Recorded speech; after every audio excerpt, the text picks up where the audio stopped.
For what purpose does the gentleman from Texas seek recognition?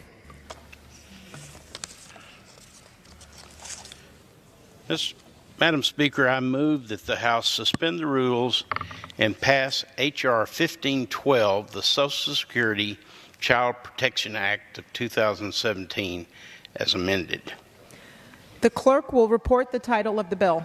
Union Calendar number 486, H.R. 1512, a bill to amend Title II of the Social Security Act to provide for the reissuance of Social Security account numbers to young children in cases where confidentiality has been compromised. Pursuant to the rule, the gentleman from Texas, Mr. Marchant, and the gentleman from Illinois, Mr. Davis, will control 20 minutes. The chair recognizes the gentleman from Texas. Thank you, Madam Speaker. I ask unanimous consent that all members may have 5 legislative days within which to revise and extend their remarks and include extraneous material on H.R. 1512, which is currently under consideration. Without objection. Madam Speaker, I yield myself such time as I may consume. The gentleman is recognized. The history of this legislation begins in my district in South Lake, Texas. A constituent of mine called my office very distraught that her mail had been stolen, and with it, her newborn's baby Social Security card and number. A week later, a felon with an extensive history of forgery, credit card abuse, identity theft was apprehended, and in his possession was the Social Security card of my newly born constituent. The child's mother, rightfully so, was very concerned that her 6-month-old child's identity had been compromised, and I requested on her behalf that the Social Security Administration issue the child a new Social Security card. We thought that would be an easy thing to do. The request was denied. My staff in my district office took it on themselves to get the law changed and asked me, would I consider introducing a bill to do that? So today, we're here to try to protect a group of the most vulnerable of our Social Security cardholders. Members of this chamber know Social Security numbers have become an increasingly valuable target for identity theft due to their widespread use throughout the financial sector. Mr. Speaker, children like my constituent are particularly vulnerable to Social Security number theft because usually before the age 13, they do not work, they do not drive, they do not try to get credit cards, they don't try to establish credit, which would extend the time a thief can use that child's identity before the theft is even noticed. Current policy does little to protect children whose Social Security cards and numbers have been stolen. I believe H.R. 1512 is the answer to this problem. This bill requires that the Social Security Administration issue a new Social Security number for a child age 13 and under when a child's Social Security card has been stolen and the child's parent or guardian demonstrates to the Commissioner of the Social Security Administration by penalty of perjury that it is stolen while being transmitted by Social Security to the child's address, that is, the U.S. mail. This bill is a common sense solution we need to combat identity theft. I encourage all members to vote today to protect our constituents, especially our most vulnerable. I thank my fellow Texan Lloyd Doggett for co-sponsoring the bill and helping me introduce the bill, and I urge my colleagues to join us in supporting this bipartisan bill. I'd also like to thank Madam Speaker, my district staff who worked on this problem so hard in the beginning, and committee staff who helped me shepherd this through, and to its chairman, Mr. Johnson, of the Social Security Subcommittee. Mr. Speaker, I reserve the balance of my time. The gentleman reserves. The chair recognizes the gentleman from Illinois. Thank you, Madam Speaker. and I would yield myself as much time as I would consume. I'm pleased to rise in support of H.R. 1512, the Social Security Child Protection Act, which was introduced jointly by Representatives Kenny Marchant and Lloyd Doggett, both of Texas. And I note that my colleague, Mr. Johnson, is also in the House. It means that Texas is serious about children and protecting them. This bipartisan legislation would protect children in cases where their Social Security card is stolen from the mail. Most parents apply for a Social Security number for their child soon after the baby is born. They can do this easily and securely right in the hospital. The Social Security Administration then assigns a number to the child and mails the card to the child's family. Unfortunately, sometimes these letters do not reach their intended destination. They can be stolen from the mail. In fact, the Social Security numbers of children are highly valued by identity thieves. Fraudsters can wreak havoc, creating an extensive record of bad debt and fraud associated with the child's number. Currently, Social Security will issue a new number to anyone, child or adult, who can show that their number has been misused and that they've been harmed.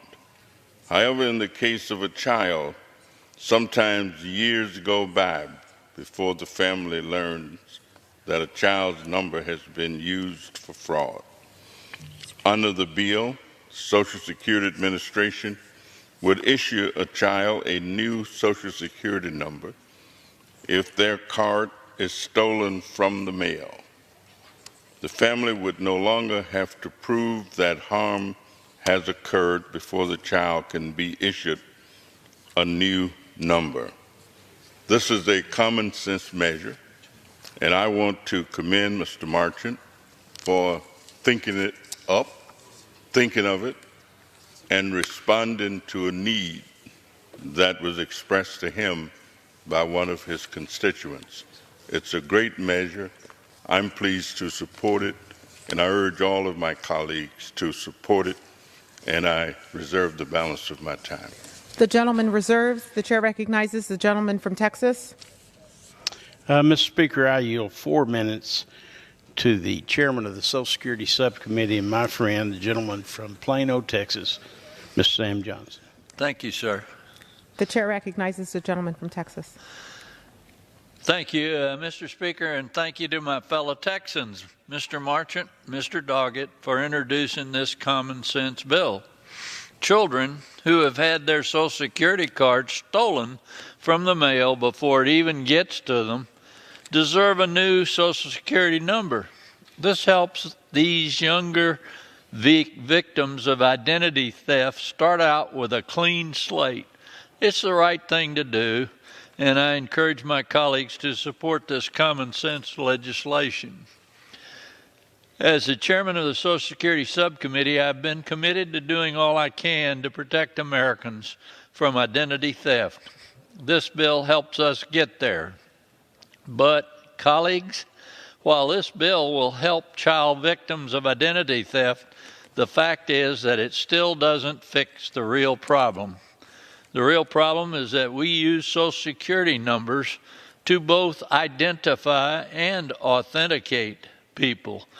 It doesn't just make sense, but we've been doing this for decades, and I think it's time to put a stop to it. When Social Security created Social Security numbers back in 1936, they were designed for a limited purpose, to track earnings and administer Social Security benefits for hardworking Americans. Back then, there wasn't much thought about keeping your number secret. But as we all know, that's changed since these numbers are used for everything from getting credit to enrolling kids in school. Colleagues, H.R. 1512, the Social Security Child Protection Act, is a step in the right direction, and I urge you all to support it. but I also want to take this opportunity to begin a serious conversation about the future of Social Security numbers and how we use them. I invite you all to join me. The American people deserve no less. Thank you, Mr. Speaker. I yield back. The gentleman yields. Madam Speaker, I reserve the balance of my time. The gentleman reserves. The chair will recognize the gentleman from Illinois. Thank you, Madam Speaker, and it's my pleasure to yield 5 minutes to the gentleman from Texas, Representative Lloyd Doggett. The chair recognizes the gentleman from Texas. Thank you so much. The Social Security number really is a key to identity theft, and thieves have had a field day with these Social Security numbers and the identity theft and the invasion of privacy that occurs. A full 10 years ago, I authored a measure here in the House to remove this information from the Medicare card. And the next session, finally in 2010, we were able to pass that through the House with the help of Representative Johnson. It was a bipartisan initiative, and then the Senate didn't pass it. When Republicans took over control of the House, Mr. Johnson appropriately took the lead on that legislation, and he worked at it for a while. And finally, in 2015, got it passed to remove the Social Security number from the Medicare card. And Representative Johnson, as you know, finally now 10 years from when we started, in June of this year, it looks like seniors will begin getting their Medicare cards without the Social Security number on it to protect their privacy and avoid the exploitation that has occurred. To his credit, Mr. Marchant has identified another group of very vulnerable individuals, children. Carnegie Mellon did a study that reported that nearly 10% of America's children have had their identity already stolen, and the Social Security number is a factor in that. That's significantly higher than it is for adults, some 51 times higher according to the Carnegie Mellon study. Children are particularly vulnerable in this regard because they don't have a driver's license. They're really kind of a blank canvas. They don't work. They don't establish credit. And this allows theft and fraud to go undetected for many years in some cases. By the time that they're young adults, they could unknowingly be buried in debt and face delays in very important steps in their education and in their work, in getting their first job and getting that driver's license, or applying for a student loan. I salute Mr. Marchant for seeing that this is a problem, and I'm pleased to join him in supporting this measure and my colleague, Mr. Davis from Chicago. Children and their parents and their guardians acting on their behalf deserve a streamlined process that will allow for a child to be issued a new Social Security number long before any misuse occurs. No child should have to wait for the inevitable harm to come along and have their identity stolen before action occurs. Building on the success that we've had with seniors, and I hope in a much more prompt fashion than we were able to do it for seniors, we now, through Mr. Marchant's efforts, are working to ensure, once again on a bipartisan basis, that we provide the same kind of protection for infants and children from baseless identity thieves. I urge adoption of the legislation, and I yield back.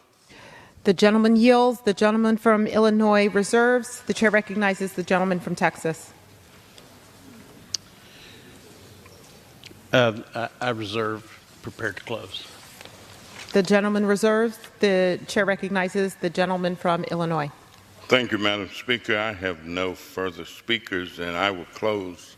And I'm pleased to note that H.R. 1512 and other bills before us today take important steps to decrease identity theft. I know that identity theft is one of the top issues that the Chicago Taxpayer Advocate addresses. Helping prevent identity fraud and helping taxpayers deal with identity theft are important improvements. I urge passage of this bill and yield back the balance of my time.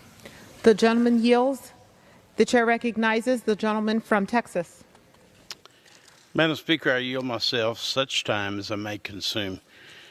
I'd like to say thank you to my colleagues on the committee that have worked on this bill, especially Congressman Doggett, who has helped every step of the way. H.R. 1512 is a very common sense solution that's supported by the American Association of Mature Citizens and the AARP. And Mr. Speaker, I ask unanimous consent that their letters of support be inserted into the record.